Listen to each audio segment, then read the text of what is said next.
Ustadz.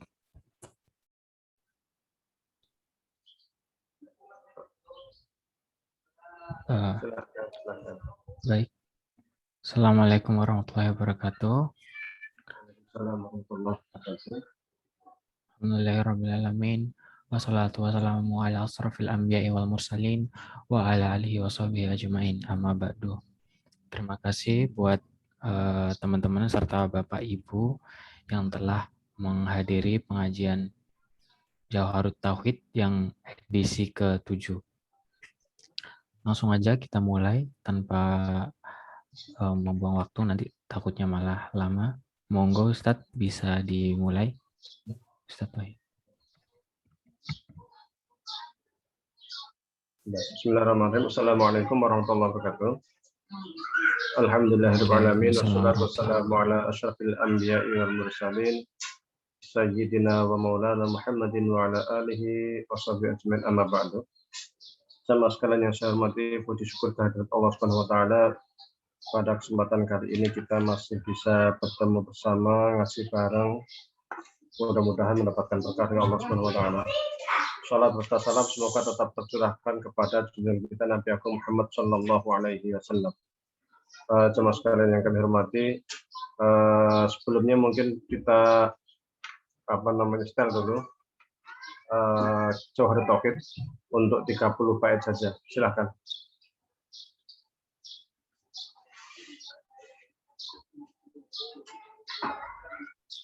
Siap Ustaz.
للعالم العلوي ثم السوق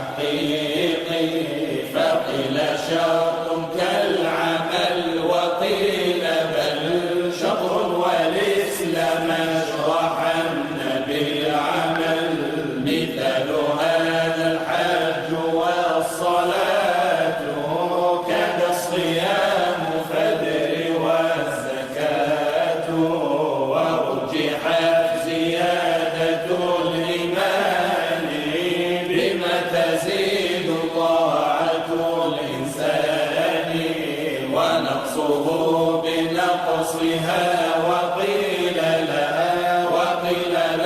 خلف كذا قد نقل فواجب له الوجود والقدام كذا بقاء لا يشاب بالعدم وأنه لما ينال العدم مخالف البرهان هذا القدم قيامه بالنفس وحدانية منزها أوصافه سنية عن ضدنا وشبه شريك مطلقا ووالد كذا الولد والأصدقاء وقدرة إرادة وغايرات أمرا وعلما والرضا كما ثبت وعلمه ولا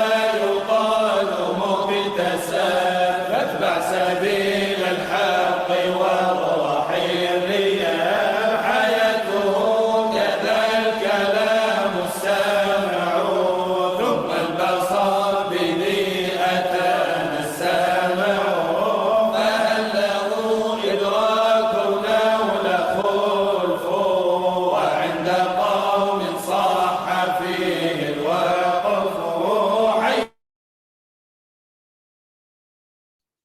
Baik, sudah kita dengarkan bersama, sengaja hanya 30 bait karena Jauharat Tauhid ini cukup panjang, beda dengan Aqidatul Awam yang hanya 57 bait. Pertemuan lalu kita sudah masuk ke bait 1, ternyata kita 7 pertemuan baru 1 bait ya. Sekarang insya Allah kita masuk ke bait 2. Ini merupakan pertemuan kita yang ke-7. Alhamdulillah, selamat balan. Sebelumnya saya ucapkan minal aidin wa faizin ya. Mohon maaf lahir batin. Mohon maaf sekiranya selama pertemuan kemarin 6 pertemuan ada banyak kekurangan atau kesalahan. Qala sahibul Jauharah. Kita mulai lagi. Ala nabiyyin ja'a bit tauhidi wa qad khala dinu anit tauhidi. Jadi kan sebelumnya itu kita berbicara terkait sholawat dan salam. Sholawat dan salam yang diberikan kepada Nabi ala nabiyyin. Qauluhu ala nabiyyin ay kainani ala nabiyyin. Jadi maksudnya kepada Nabi adalah kepada kain. Kain itu maksudnya seseorang yang bernama Nabi. Arti Nabi itu apa? Wan nabiyyu bil hamzah wan nabiyyu. Asalnya itu an-nabiyyu itu asalnya an-nabiyyu. Bil hamzah maqfudun min naba wa wal khabar. Jadi kata Nabi itu dari kata an-naba. Surat An-Naba itu adalah surat yang memberitakan tentang kabar, ya kan? Jadi An-Naba berita. Kenapa disebut An-Naba? Karena Nabi itu memberikan berita. Fa innahu yukhbiruna bil ahkam anillahi ta'ala. Karena Nabi itu memberikan berita terkait hukum syariat dari Allah Subhanahu wa taala, memberikan berita kepada kita.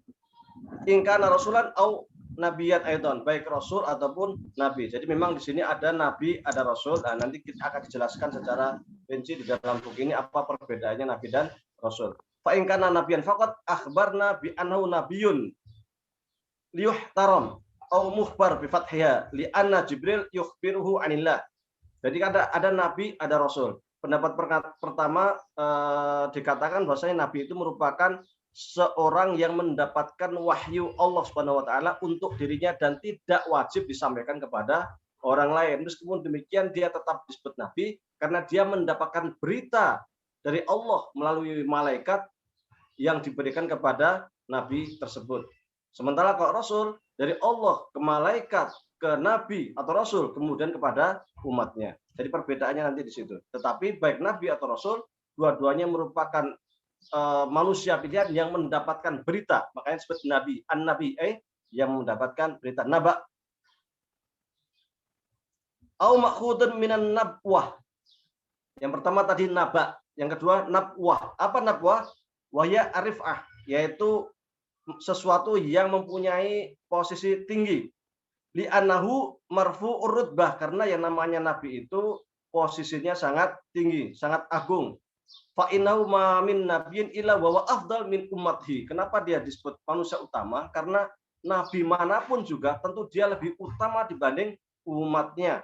Nabi Muhammad tentu lebih baik daripada umat Nabi Muhammad. Nabi Isa tentu lebih baik daripada umat Nabi Isa. Nabi Musa tentu lebih baik daripada umatnya Nabi Musa, dan demikian sebelum seterusnya. Jadi disebut nabi karena dia itu mempunyai posisi yang sangat tinggi. Arifah, mempunyai posisi yang sangat tinggi dibandingkan dengan umatnya.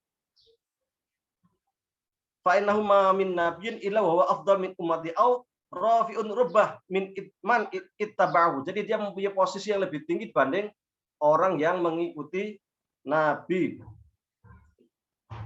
Wa ubira bin nabi wa lam yu'abbar bir rasul isyaratan ila annahu yastahiqqu shalah wa salam bi wasfi an-nubuwah.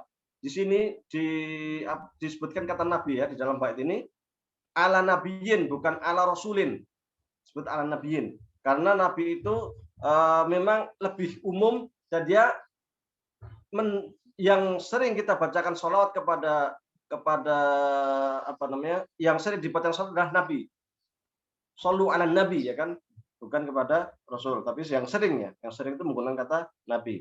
Anau yastahiqus shalah wassalam biwasfin nubuwah kama yastahiquha biwasfir risalah. Tetapi meskipun demikian, secara nubuwah dia juga boleh kita mengucapkan sholawat dan salam, secara risalah juga kita dibolehkan untuk kemudian juga mengucapkan sholawat dan salam. Wa muwafiqan liqouli ta'ala innallaha wa malaikatahu yusholluna 'alan nabi. Hal ini sesuai dengan firman Allah Ta'ala, sesungguhnya Allah dan malaikatnya itu yusholluna 'alan nabi, memberikan sholawat.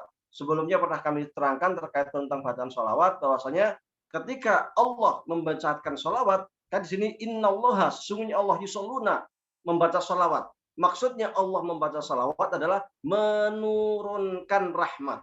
Sementara ketika wa malaikatahu, ketika malaikat membaca sholawat, maksudnya adalah malaikat mendoakan kepada Nabi Muhammad SAW.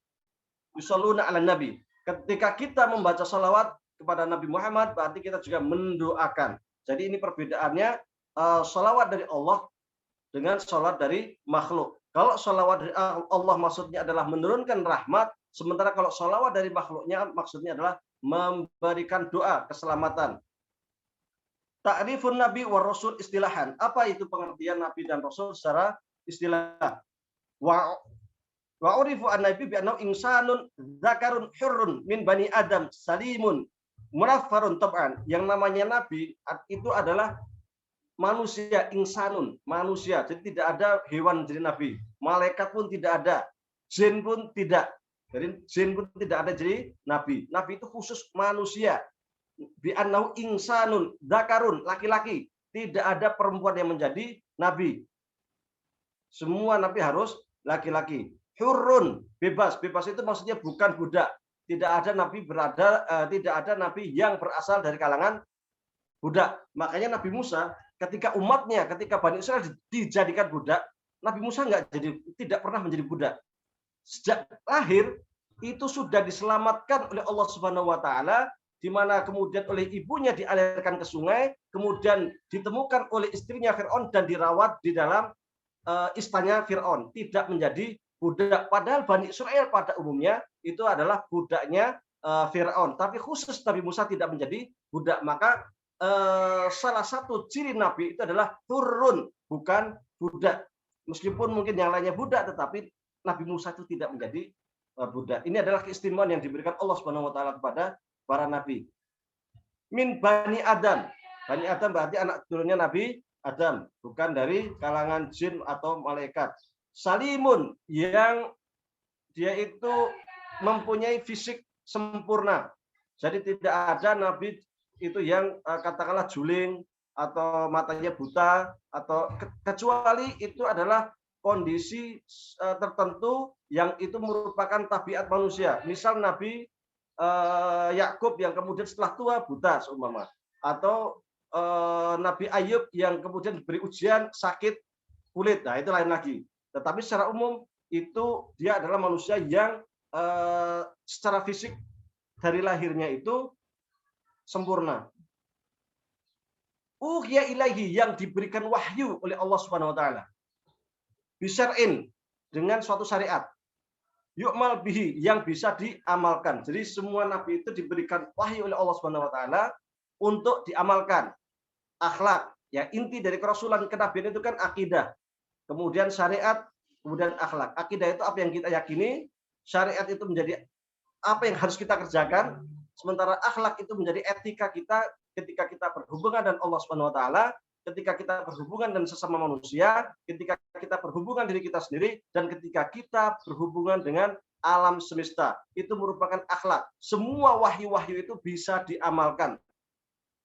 Yu'mal bi wa in lam yu'mal bi tablighi. Meskipun ada yang diperintahkan untuk tidak disampaikan kepada kaumnya. Nah, di sini nanti akan ada khilaf antara ulama, perbedaan antara nabi dan rasul. Kalau rasul itu diperintahkan untuk disampaikan kepada umatnya, sementara nabi itu tidak diperintahkan untuk disampaikan kepada umatnya. Wa amma rasul fa ira bima dzukira lakin ma'takid bi qaulina wa umira bi tablighi. Jadi apa perbedaan nabi dan rasul? Kalau rasul itu definisinya sama persis dengan nabi tadi, yaitu manusia, ya kan? Manusia laki-laki merdeka dari anak cucunya Nabi Adam, yang dia itu tidak punya cacat fisik, yang diberikan wahyu oleh Allah kepadanya untuk dapat diamalkan. Bedanya kalau rasul itu diperintahkan oleh Allah Subhanahu wa taala untuk disampaikan kepada umatnya. Fa bainahuma al-umum wal khusus al-mutlaq. Jadi antara nabi dengan rasul itu ada umum dan khusus. Maksudnya setiap rasul itu pasti nabi. Tetapi tidak semua nabi itu rasul. Sekali lagi, semua rasul itu pasti nabi karena ia mendapatkan wahyu yang diberikan kepadanya. Tetapi tidak semua nabi itu rasul karena tidak semua nabi diperintahkan untuk disampaikan kepada umatnya. Banyak sekali nabi-nabi Bani Israel yang mungkin kita tidak kenal. Nabi Daniel, nabi macam-macam. Bahkan ada yang mengatakan Yusha bin Nun itu adalah seorang nabi.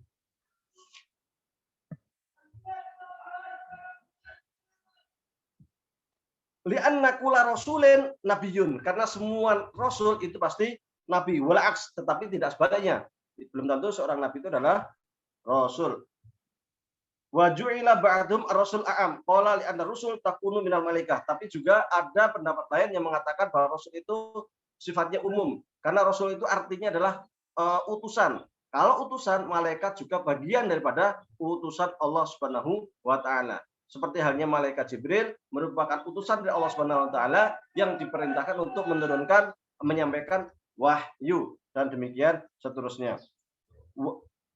Wa qala al-alamah as-Sa'id at-Tiftazani, menurut Sa'id at-Tiftazani, dia mengatakan Sa'id at-Tiftazani itu adalah salah seorang ulama besar, pakar ilmu kalam dari mazhab Asy'ari.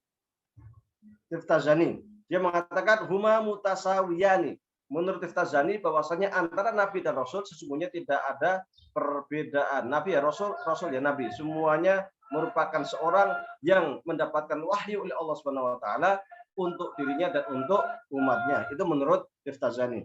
Wa qila bainahum wal khusus.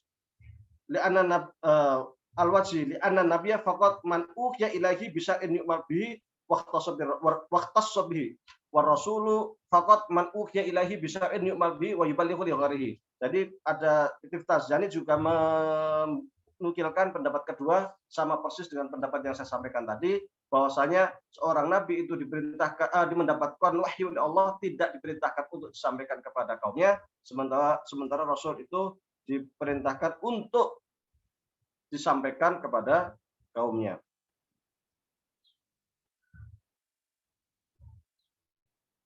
Wa kharaja bil insani baqiyatul hayawan. Tadi kan dikatakan bahwasanya seorang nabi adalah manusia. Maka selain manusia itu berarti tidak mungkin menjadi nabi. Seperti hanya di sini disebutkan hewan-hewan, itu bukan berarti nggak mungkin hewan itu diangkat menjadi nabi.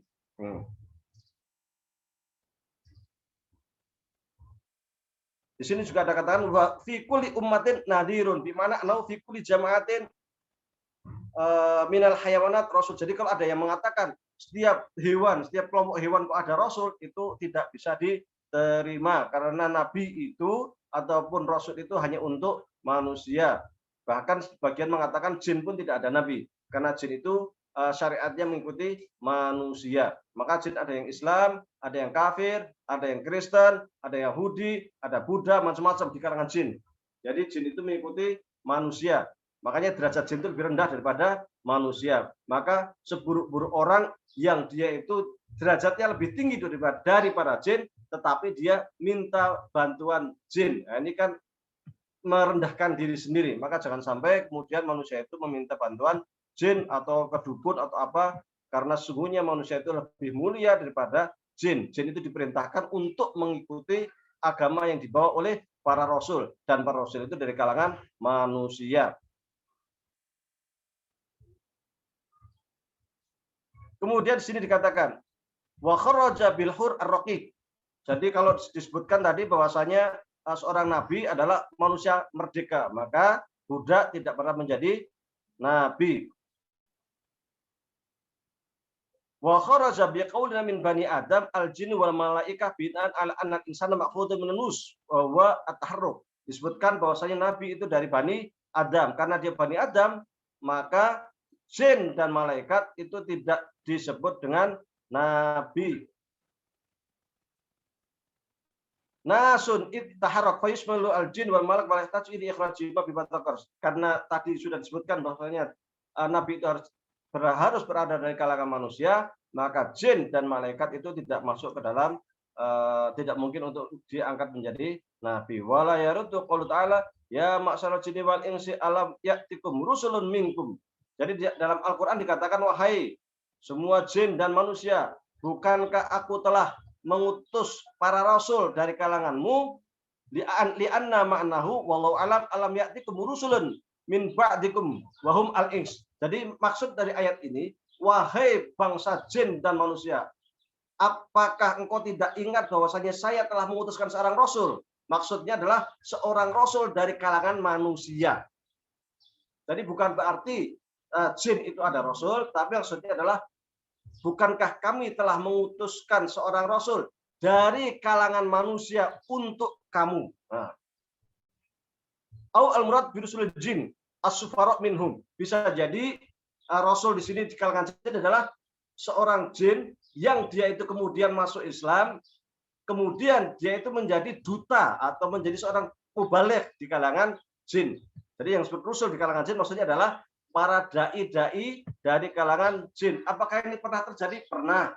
Pada masa Nabi Muhammad SAW, pada waktu itu yang ketika berdakwah di Taif, kemudian ditolak oleh orang-orang Taif, sampai kemudian beliau itu diusir dari Taif, dilemparin batu oleh anak-anak kecil Taif, sampai kaki Rasulullah SAW terluka. Kemudian Rasul keluar dari kampung itu di tengah jalan di padang pasir sambil duduk termenung, menyendiri, sedih, kemudian mengadu kepada Allah Subhanahu wa taala tentang kondisi itu, kemudian membacakan ayat-ayat Al-Qur'an. Ketika Rasulullah SAW membacakan ayat-ayat Al-Qur'an, tiba-tiba saja segolongan atau sekelompok jin itu lewat. Pas lewat mendengar Rasul itu sedang mengaji membaca Al-Qur'an, maka ada beberapa golongan jin yang mengatakan, diam semuanya, diam. Nah, ketua-ketua jin mengatakan, diam, kita sedang mendengarkan sesuatu yang sangat indah, katanya. Dengarkan. Akhirnya mereka semuanya masuk Islam.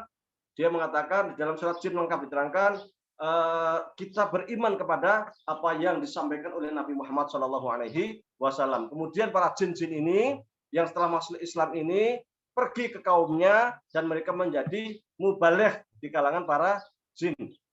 Ini juga bisa disebut dengan rusul. Rusul maksudnya adalah, kalau rusul di kalangan para jin maksudnya adalah mubaligh, para dai. Tetapi kalau rasul di kalangan manusia maksudnya adalah rasul ataupun nabi, karena jin tidak ada rasul, tidak ada nabi dari kalangan jin. Kemudian di dalam ayat tadi juga dikatakan maaf sebenarnya.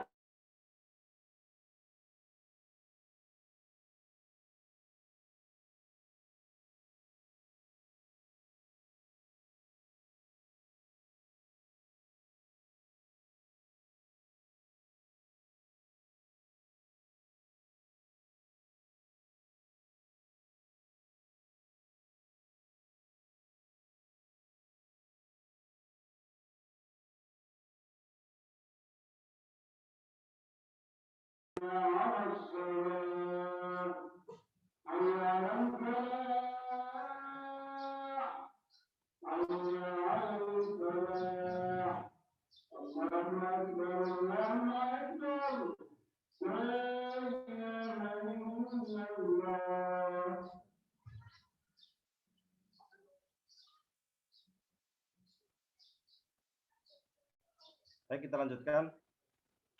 Au al-muradu birusul al-jinnus sufara minhum ay anwab minhum anir rusul la rusulun min indillah. Maksudnya adalah para mubalik dari kalangan jin. Bukan rusul di sini, bukan di dalam ayat ini bukan berarti ada rasul yang diutus oleh Allah dari kalangan jin.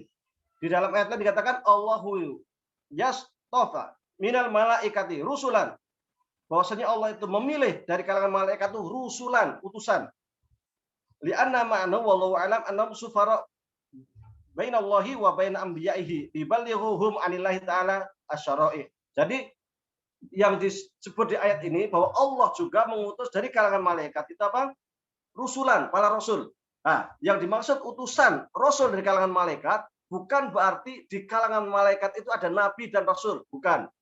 Maksudnya ayat ini adalah bahwa di kalangan para malaikat itu ada utusan-utusan Allah yang diperintahkan oleh Allah untuk menyampaikan berita kepada para nabi, rasul, untuk menyampaikan syariat kepada para nabi supaya nabi nanti disampaikan kepada umatnya. Jadi kata-kata rusulan minal malaikah itu bukan berarti di kalangan malaikat itu ada nabi ataupun ada rasul, tetapi maksudnya adalah bahwasanya di kalangan malaikat itu ada utusan-utusan Allah yang menjadi delegasi, menjadi utusan Allah untuk menyampaikan wahyunya kepada para rasul. Jadi sekali lagi, rasul ataupun nabi itu hanya berada dari bangsa manusia, tidak ada dari bangsa jin, tidak ada juga dari bangsa malaikat. Jin itu mengikuti manusia.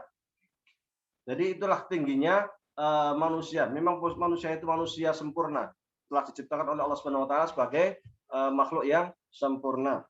Wa kharaja bisalim anil mufir ghairu salim anhu faman kana fi kunafar ka'umma wa baros wa jadzam lam yakun nabiyyan wa rasulan. Jadi yang disebut nabi tadi harus manusia yang sempurna. Kalau ada orang tidak ada nabi yang kemudian dia itu buta, ya kan? Ataupun punya penyakit kusta, penyakit kulit dan sebagainya, itu tidak ada yang menjadi nabi kecuali dia itu memang ujian. Seperti yang saya sampaikan tadi, Nabi Ayub itu seorang nabi tetapi punya penyakit kulit, itu bukan karena penyakit kulit bawaan tetapi ujian. Kemudian Nabi Yakub juga demikian, itu buta karena sudah tua.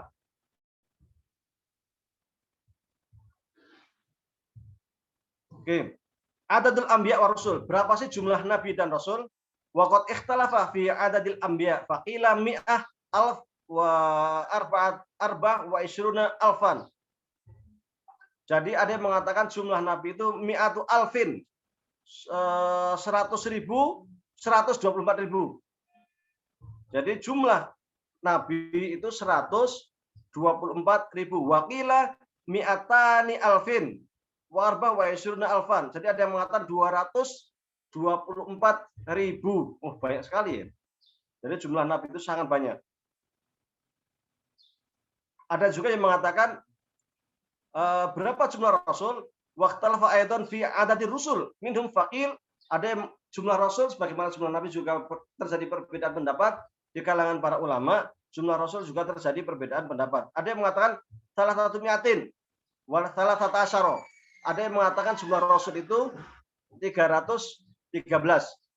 Nabi lebih banyak ya. Nabi lebih banyak. Kalau Nabi kan ada 124.000 atau 224.000, banyak sekali. Tetapi untuk Rasul, karena dia diperintahkan untuk menyampaikan kepada kaumnya, itu lebih sedikit. Jumlahnya dia mengatakan 313 saja. Waqila wa arba'at asyar, ada yang mengatakan 314. Waqila khamsat asyar, ada yang mengatakan 315. Wal aslam al imsaku an dzalika ya qouli ta'ala li nabihi minhum man qasasna alaika wa minhum man lam naqsus alaik. Tapi yang lebih aman kita serahkan saja kepada Allah Subhanahu wa taala, jumlahnya berapa yang tahu hanya Allah Subhanahu wa taala. Karena memang di dalam Al-Qur'an Allah sendiri telah berfirman bahwasanya Allah itu telah mengutus para rasul, tetapi minhum man qasasna alaik, ada rasul yang diberitahukan, karena Nabi Adam, Idris, Ibrahim dan lain sebagainya itu kan diberitahukan. Allah telah memberitahukan nama-namanya, bahkan cerita-ceritanya, kisah-kisahnya kepada Nabi Muhammad. Tetapi wa minhum malam naksus alaik, tetapi ada juga para nabi yang dia itu belum mendapat atau tidak diberitakan oleh Allah Subhanahu wa taala, tidak diberitahukan kepada Rasulullah Shallallahu alaihi wasallam. Wa'lam, sebentar. Qaluhu jaa. Jadi ketika ala nabiyin jaa bitauhid. Jaa itu maksudnya membawa, bitauhid itu perkara tauhid.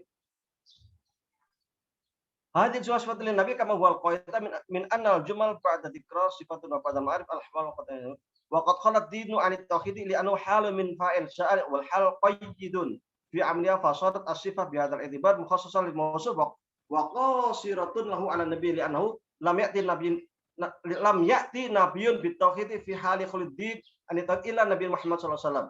Jadi semua nabi itu diutus untuk membawa tauhid. Semua nabi diutus untuk membawa Nabi Adam itu membawa tauhid. Inti dari tauhid adalah la ilaha illallah. Tidak ada satupun nabi yang tidak membawa kalimat la ilaha illallah. Perbedaan antara para nabi itu bukan di tauhidnya, tetapi di hukum syariatnya. Semisal pada masa Nabi Adam itu dibolehkan manusia itu untuk menghormati manusia lain itu dengan bersujud. Itu boleh. Sebagaimana dulu teman-teman Nabi Yusuf ketika mereka itu datang ke Mesir dan mengetahui bahwa Nabi Yusuf itu menjadi menteri keuangan ya, itu mereka sujud kepada Nabi Yusuf. Itu syariat. Tetapi di masa Nabi Muhammad SAW syariat ini dihapuskan. Kita umat Islam tidak boleh menghormati sesama manusia itu dengan bersujud, haram. Ada juga semisal orang-orang Yahudi itu ketika menyembelih hewan diharamkan untuk memakan syaham. Syaham itu gajih. Jadi gajih bagi Bani Israel itu haram. Tetapi kita boleh halal kita makan gajih. Itu sekedar syariat-syariat, perbedaan-perbedaan syariat antara para nabi. Fikih-fikihnya lah. Tetapi untuk tauhidnya semuanya sama. La ilaha illallah. Al-bi'tsah ila tsaqilaini minal jinni wal insi, yang namanya nabi. Nabi itu diutus untuk bangsa jin dan bangsa manusia. Wa qad arsalahullahu ta'ala ala rasul arba'ina sana ila jami'il mukallafin minats tsaqilain. Jadi nabi itu biasanya diutus ketika ia umurnya sudah 40 tahun dan diutusnya itu untuk bangsa manusia dan bangsa jin. Jadi bangsa manusia dan bangsa jin itu kalau di dalam Al-Qur'an menggunakan istilah as-tsaqilaini. Tsaqil itu artinya berat. Kenapa disebut tsaqilani? Ai al-inswaj sumya bidzalika li annahuma athqala al-ardh. Disebut jin dan manusia itu as-tsaqilaini, dua makhluk yang berat karena keduanya itu memberatkan bumi. Nah, dengan adanya manusia dan jin. Waqila li tsaqlihima bidzunub, bisa juga karena manusia dan jin itu banyak melakukan maksiat sehingga mereka itu berat membawa dosanya, dosa maksiatnya. Waqila li tsaqli mizanihima bil hasanat, bisa juga disebut tsaqila ini karena ketika dia itu berbuat baik, beramal soleh, maka ia akan membawa beban berat dari pahala yang ia dapatkan. Wa kharraja bi tsaqilaini al malaikah fa innahu lam yursal ilaihim irsalun taklif. Tsaqilaini itu maksudnya adalah manusia dan jin, bukan malaikat. Kenapa malaikat keluar dari atau tidak perlu rasul? Karena malaikat itu tidak mempunyai beban taklif, tidak mempunyai beban syariat. Malaikat itu tidak wajib sholat, tidak wajib puasa, tidak wajib haji, itu tidak. Jadi mereka itu merupakan makhluk Allah Subhanahu wa taala yang selalu taat terhadap firman, terhadap perintah Allah. Kalau Allah memerintahkan kepada malaikat untuk menyampaikan wahyu, ya sudah, tugasnya hanya menyampaikan wahyu. Ketika malaikat itu diperintahkan untuk membawa Arsyur Rahman, wa yahmilu arsy rabbika fawqa thamaniyah, itu maka delapan malaikat yang membawa Arsyur Rahman itu selalu membawa. Sampai sekarang sejak diciptakan itu selalu membawa Arsyur Rahman. Dan demikian seterusnya. Jadi malaikat-malaikat itu merupakan hamba Allah yang dia itu tidak pernah melakukan maksiat dan dia tidak mempunyai beban taklif. Beda dengan manusia dan jin. Manusia dan jin itu diberi kewajiban oleh Allah Subhanahu wa taala untuk menerapkan hukum-hukum syariat. Implikasinya adalah bahwa manusia dan jin ketika ia taat kepada Allah, ia akan mendapatkan pahala dan kelak akan mendapatkan ganjaran surga. Sementara ketika ia bermaksiat kepada Allah, maka ia akan masuk ke dalam neraka. Jin dan manusia itu yang mereka itu bermaksiat, yang mereka itu ingkar kepada Allah, yang mereka itu kafir dan kemudian mengajak orang lain untuk kafir, mereka ini disebut sebagai setan. Jadi jin itu kata umum, setan itu adalah jin yang ia itu tidak mau beriman kepada Allah Subhanahu wa taala. Sementara jin-jin mukmin atau manusia-manusia mukmin itu tidak disebut sebagai setan. Baik.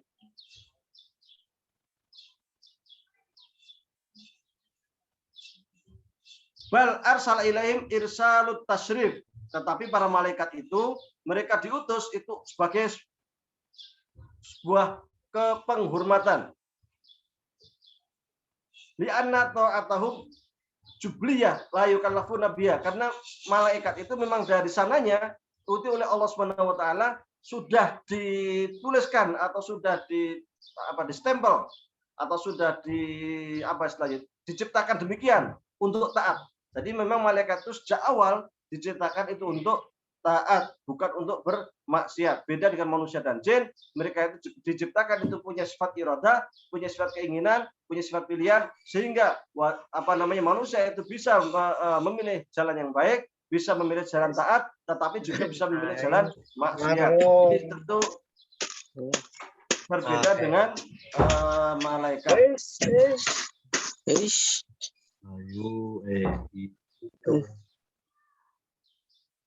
Baik.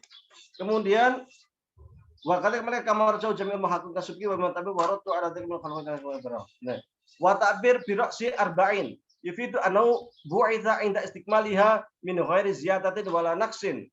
Jadi para rasul itu umumnya itu diutus ketika dia itu umurnya sudah 40 tahun.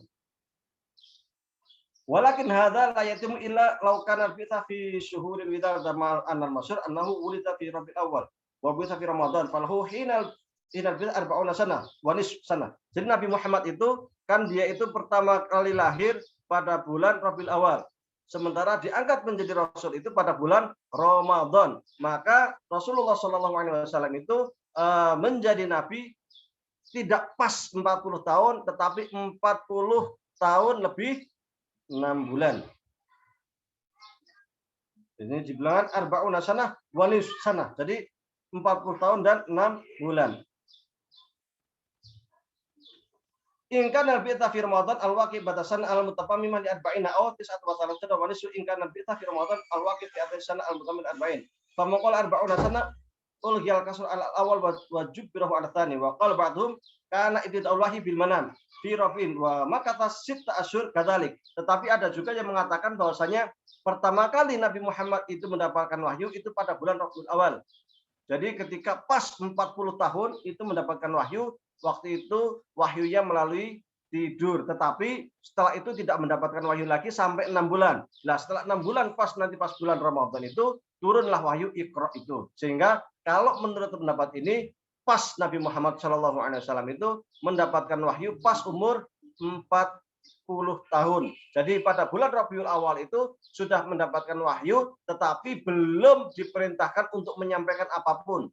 Hanya kemudian bulan Ramadan setelahnya, 6 bulan kemudian muncullah wahyu yang kedua, yaitu Iqra itu tadi. Jadi kalau melihat pendapat ini, Nabi pas 40 tahun. Wa inna makana al-irsalu ala ra'sil arba'in li anna al-adah al-mustamira fi mu'dhamil anbiya'i aw jami'ihum kama jazambihi ay bisani katsirun minhum Syekhul Islam fi hawasil baydawi wa inna satu bil adah mustamira. Wa lam yastadillu bil hadits ma nabiyyun illa ala ra'si arba'ina sana. Jadi memang pada umumnya Nabi itu diutus 40 tahun. Disebut pada umumnya karena memang tidak semua Nabi itu diutus 40 tahun, tetapi pada umumnya. Nah, kenapa di sini kan ada hadis yang mengatakan manubi'a nabiyun illa ala ra'si al-arba'ina sana. Seorang nabi itu nggak akan diangkat kecuali dia itu 40 tahun. Padahal ada hadis ini, tetapi kenapa hadis ini tidak dijadikan sebagai hujah atau argumen bahwa nabi itu 40 tahun? Karena ternyata hadis ini adalah hadis maudhu. Apa hadis maudhu? Hadis maudhu itu adalah hadis palsu. Karena ada hadis palsu seperti ini nggak dijadikan sebagai hujah. Yang dijadikan sebagai hujah adalah kebiasaan. Bahwasanya biasanya Nabi itu diutus ketika umurnya sudah 40 tahun. Kenapa kau demikian? Karena ada nabi-nabi faqad nubi'a Isa wa rufi'a ila sami qablahu. Karena Nabi Isa itu dari kecil lahir itu sudah menjadi nabi. Lahir itu sudah menjadi nabi. Kemudian diangkat ke langit umurnya 33 tahun. Wa nubi'a bi Yahya sobiyan. Sementara Nabi Yahya itu diangkat menjadi nabi masih kecil, masih anak-anak. Nah, kan? Karena dari kasus-kasus ini maka digunakan istilah kebanyakan. Kebanyakan para nabi diangkat 40 tahun, tapi tidak mutlak karena ada nabi yang baru lahir langsung diangkat menjadi nabi, yaitu Nabi Isa. Ada juga masih anak-anak itu sudah diangkat menjadi nabi. Siapa itu? Dia adalah Nabi Yahya. Baik, karena sudah 50 menit, kurang dan lebihnya mohon maaf. Wabillahi taufiq. Assalamualaikum warahmatullahi wabarakatuh. Waalaikumsalam warahmatullahi wabarakatuh. Jazakallahu khairan Ustaz atas ilmunya. Kepada para jamaah yang ingin bertanya dipersilakan untuk raise hand atau bisa chat melalui kolom komentar. Sebelumnya mungkin saya tanya terlebih dahulu ya Ustadz. Izin bertanya Ustadz, tadi kan dikatakan jika Nabi dan Rasul tidak ada di kalangan jin, sedangkan Nabi dan Rasul itu ada di kalangan manusia. Nah, lalu yang mendakwahkan di kalangan jin itu siapa ya Ustadz? Seperti itu Ustadz. Sebagaimana saya sampaikan tadi, bahwasanya dari kalangan jin itu mereka mengikuti Rasul. Ketika mereka sudah beriman kepada Rasul, mereka pun mengikuti pengajiannya istilahnya. Mengikuti pengajiannya Rasul, atau kalau zaman sahabat mungkin pengajian sahabat, kalau sekarang mungkin pondok-pondok, jinnya ikut pondok, kiai-kiai ya kan. Nah, setelah itu mereka ini menjadi mubaligh, menjadi juru dakwah di kalangan bangsa jin. Dan itu diceritakan secara detail di dalam surat Al-Jin, di mana mereka itu mendengarkan ketika Rasulullah SAW mendengarkan ketika Nabi Muhammad SAW itu membacakan Al-Quran, dan mereka kemudian beriman, dan kemudian mereka itu menyampaikan kepada kaumnya terkait dengan perkara-perkara agama, terkait dengan perkara hukum syariat. Jadi mubaligh, para mubaligh yang menyampaikannya itu mubaligh dari kalangan jin, tetapi bukan Rasul. Wallahu a'lam. Terima kasih Ustadz. Kemudian ada pertanyaan melalui chat pribadi. Izin bertanya di luar tema Ustadz. Ini kita mengetahui ada fenomena mati suri yang bukan hanya dialami oleh orang Islam, namun mereka juga yang non-Muslim. Baik yang Muslim maupun non-Muslim, mereka menceritakan, diberikan gambaran mengenai alam akhirat. Nah, pertanyaannya, mengapa orang yang non-Muslim juga bisa menerima gambaran akhirat dan mereka kembali menganut agamanya, sedangkan agama yang sah berlaku adalah Islam? Seperti itu, Ustaz. Mati suri itu belum mati. Mati suri itu sekedar tidur. Karena kalau orang mati itu sudah tidak akan pernah kembali. Ya kan? Dan malaikat itu tidak akan pernah salah mencabut nyawa seseorang. Idza ajalu fala yastakhiruna sa'atan wa la yastaqdimun. Kalau ajal manusia itu sudah datang, itu tidak akan pernah bisa ditunda. Meskipun itu detik. Jadi malaikat itu nggak akan pernah nyabut kemudian salah kemudian balik, itu nggak ada. Jadi orang mati suri itu adalah tidur. Nah, orang tidur itu mimpi. Ya biasa. Jadi mati suri diajak pengalaman spiritual ke sini itu adalah mimpi. Karena mimpi, ya orang Islam mungkin dia akan mimpinya ya tentang surga, neraka, apa macam-macam bisa jadi ya kan. Orang Kristen mungkin juga akan bermimpikan tentang kondisi dia, amal baik dia dan sebagainya. Bisa aja gitu. Itu tidak menutup kemungkinan karena orang mati suri itu belum mati. Dan apa yang dia lihat itu sesungguhnya dia itu sama dengan pengalaman-pengalaman spiritual, itu sesungguhnya dia sama dengan bermimpi. Karena sekali lagi malaikat tidak akan pernah salah ketika diperintahkan oleh Allah Subhanahu wa taala untuk mencabut nyawa seseorang. Malaikat itu sudah punya daftar semua. Ini tanggal sekian lahir, tanggal sekian meninggal, itu sudah punya daftar ini. Tinggal nyabutin aja. Wallahu a'lam. Oh, berarti cuma mimpi ya, Ustaz. Kemudian pertanyaan selanjutnya ada yang raise hand dulu. Mas Khairul Aman. Monggo Mas Khairul Aman. Siap, terima kasih Mas Rizky kesempatannya. Mohon izin bertanya Ustadz terkait dengan yang kita pelajari selama ini dari sekolah-sekolah gitu ya Ustadz. Mungkin kan ada salah satu rukun iman itu iman kepada Nabi dan Rasul begitu Ustadz. Sedangkan tadi disampaikan bahwa jumlah Nabi dan Rasul sendiri itu kan beragam gitu, banyak khilaf antara para ulama. Nah kemudian bagaimana sih Ustadz implementasi kita terhadap beriman kepada Nabi dan Rasul begitu, sedangkan jumlahnya berbeda, kemudian nama-namanya juga berbeda, dan bahkan ada teman saya gitu Ustadz yang bilang bahwa Nabi Adam itu sebenarnya bukan Nabi, dia itu cuma manusia pertama aja gitu Ustadz. Nah mungkin itu Ustadz terkait bagaimana sih sebenarnya kita harus tentang arti beriman kepada Nabi dan Rasul begitu. Terima kasih. Yang dimaksud dengan beriman adalah kita percaya bahwasanya Allah Subhanahu wa taala itu telah mengutus dari kalangan manusia sekian rasul. Adapun jumlahnya ada yang mengatakan sekian itu menjadi perdebatan di kalangan para ulama. Tapi intinya itu kita percaya bahwa Allah Subhanahu wa taala mengutus para rasul, dan ada yang sudah disebutkan nama-namanya di dalam Al-Qur'an. Ketika itu sudah disebutkan, ya udah kita ikuti. Adam, Idris, Nuh, Ibrahim, seperti itu, ya kita ikuti bahwa itulah adalah nabi dan rasul. Seperti Nabi Adam, kenapa disebut nabi? Karena beliau itu menyampaikan risalah ke siapa? Ya ke anak-anaknya. Karena ada aturan, nanti anak-anak kamu boleh begini, mamanya ini syariat Nabi Adam, boleh menikah mamanya antar sesama saudara, ya kan?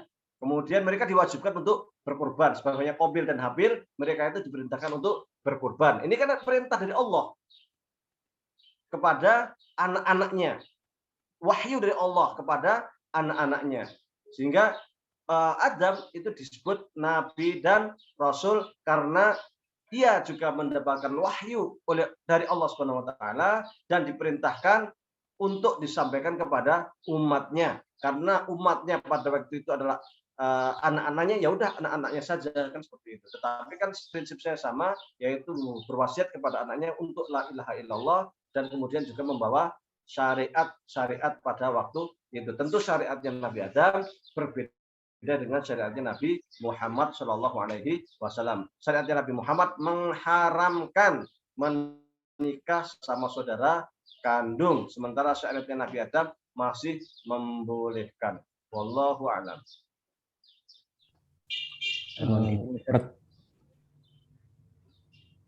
Izin untuk mengkonfirmasi, berarti terkait dengan iman kepada Nabi dan Rasul itu memang terkait dengan Allah telah mengutus Nabi dan Rasul begitu, tidak secara spesifik kepada masing-masing namanya begitu ya Ustaz? Karena kan mungkin ada untuk nama-nama yang telah tercantum di dalam Al-Quran kita yakini, sementara yang tidak tercantum kita istilahnya itu ya, kalau dari berita-berita Israeliat ya kita tidak bisa mengatakan enggak, tidak bisa mengatakan ya. Pastinya kalau berita dari Israeliat itu ada standar. Pertama, jika itu sesuai dengan Al-Quran dan Sunnah, kita harus percaya. Kedua, jika tidak ada keterangan dari Al-Quran dan As-Sunnah, tetapi secara logika masuk akal, ya kita tidak boleh mengatakan salah, tidak boleh juga mengatakan benar. Ya udah, biarin aja lah katanya. Yang ketiga, kalau itu bertentangan dengan Quran Sunnah, ya jelas kita tolak. Banyak sih sebenarnya nabi-nabi Bani Israel yang tidak kita ketahui. Kalau di Mesir itu ada namanya makam Nabi Daniel, namanya kan. Kemudian ada Yusuf bin Nun dan lain sebagainya. Itu kan kita tidak tahu. Yang tahu biasanya di Taurat itu lebih lengkap lah. Tetapi kita kan tidak bisa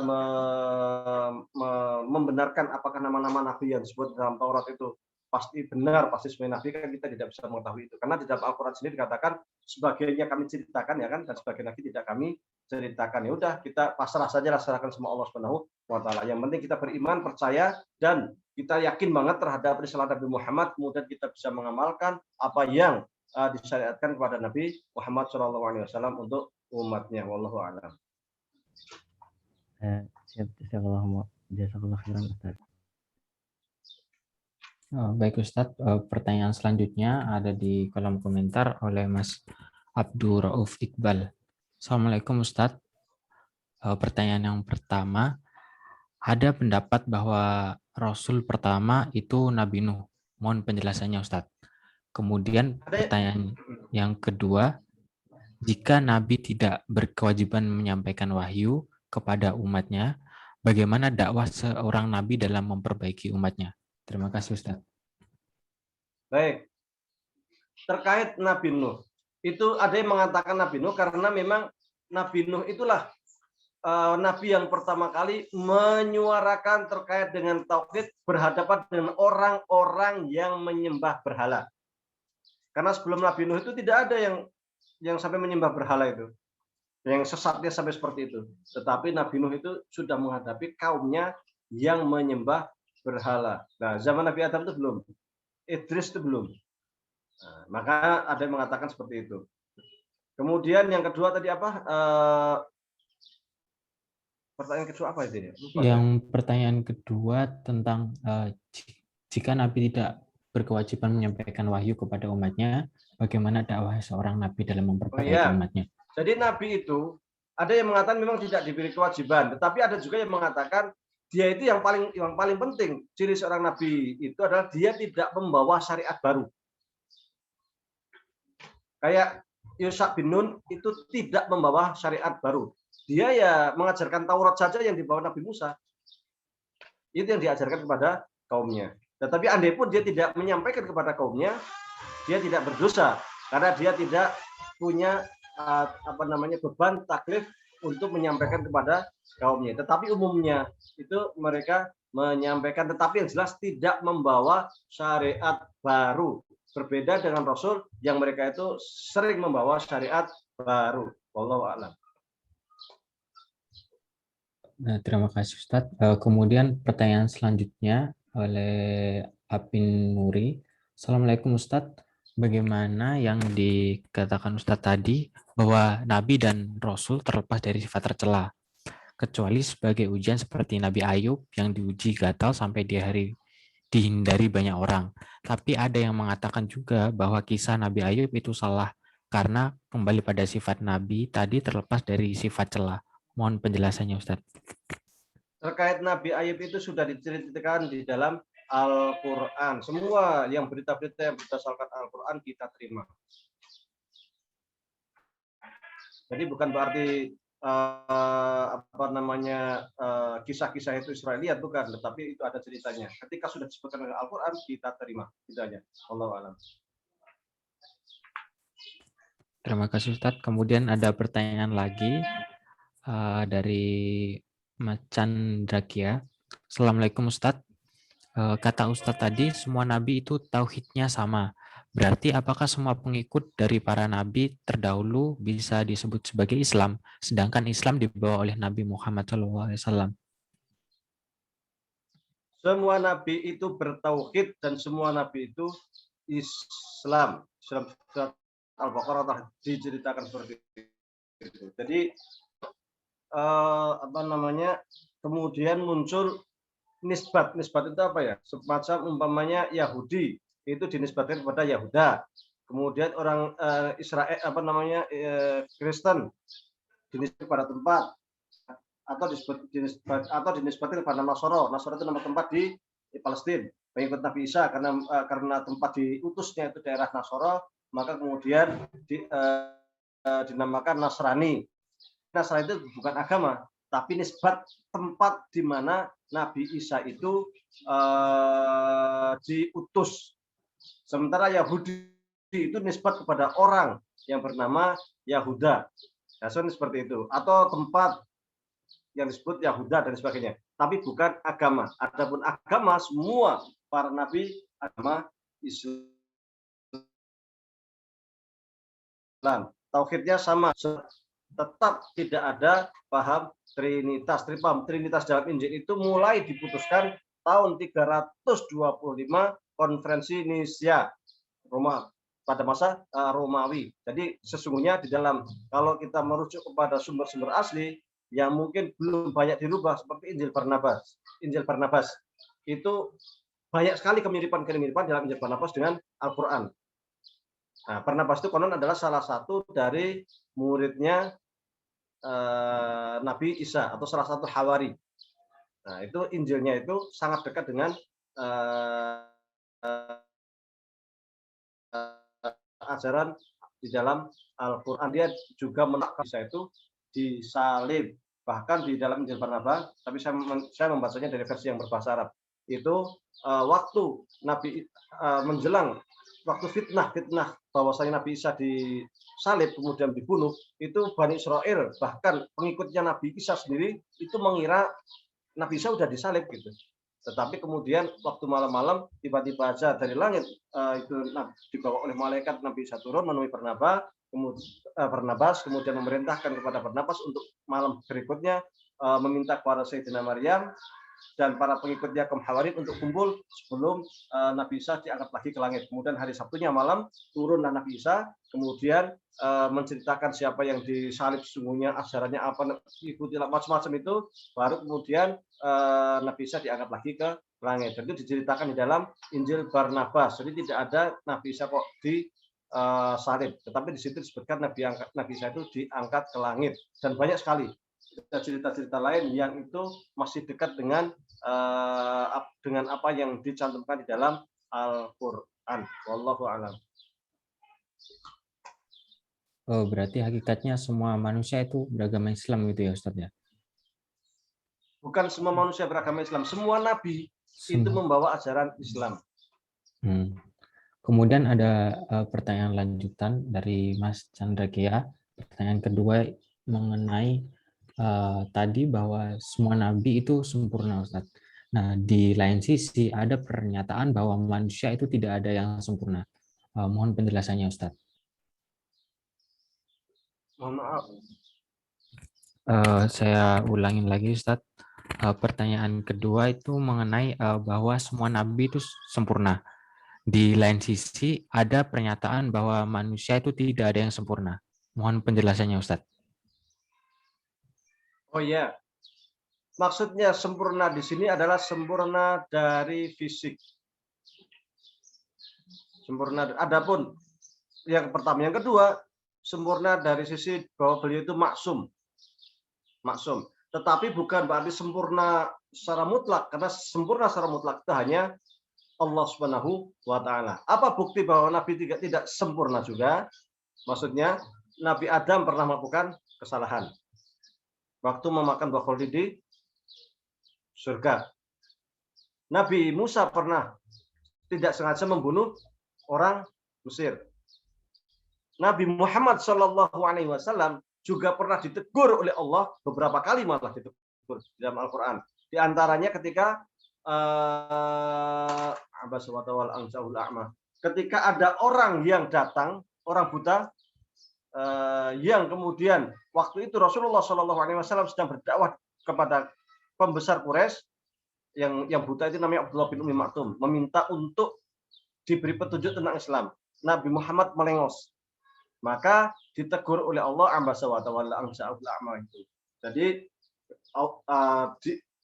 dianggap dianggap bahwa Rasul itu melengos, ya itu langsung ditegur dalam Al-Quran.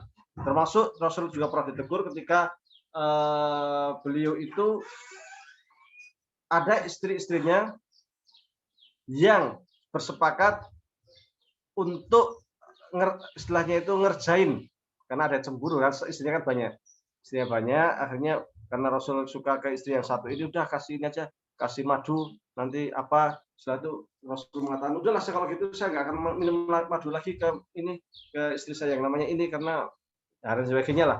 Maka ditegur bahwasanya madu itu sesuatu yang halal, tidak boleh kemudian karena hanya untuk ridho istri kemudian mengharamkan sesuatu yang dilarang oleh Allah Subhanahu wa taala. Demi ridho istri, yang penting istri senang, mengharamkan sesuatu yang dihalalkan oleh Allah Subhanahu wa taala itu tidak diperkenankan. Itu diterangkan di dalam surat At-Talaq.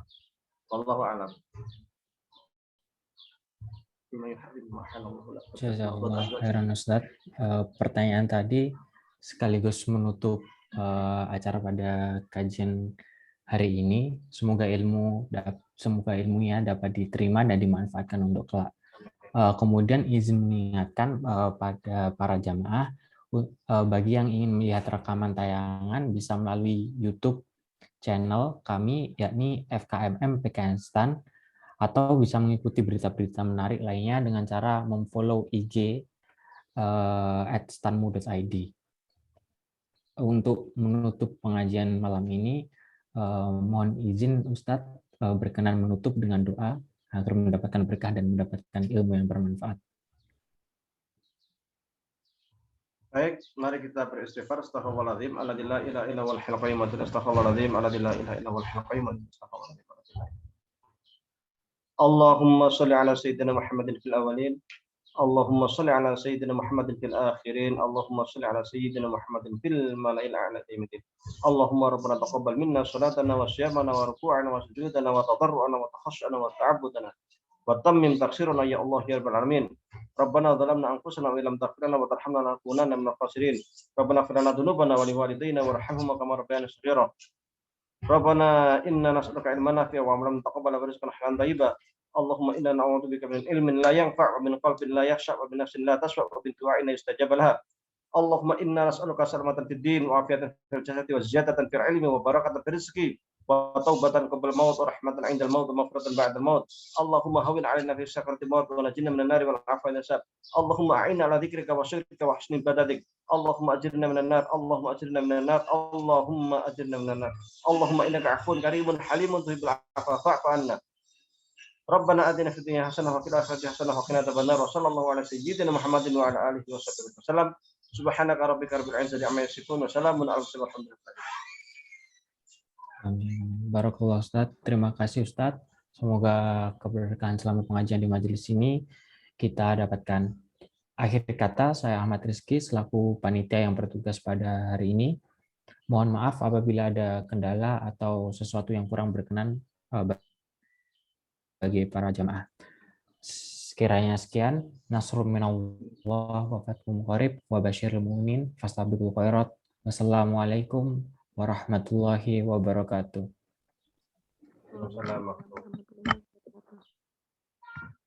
Baik, izin undur diri. Iya, Ustaz. Oke.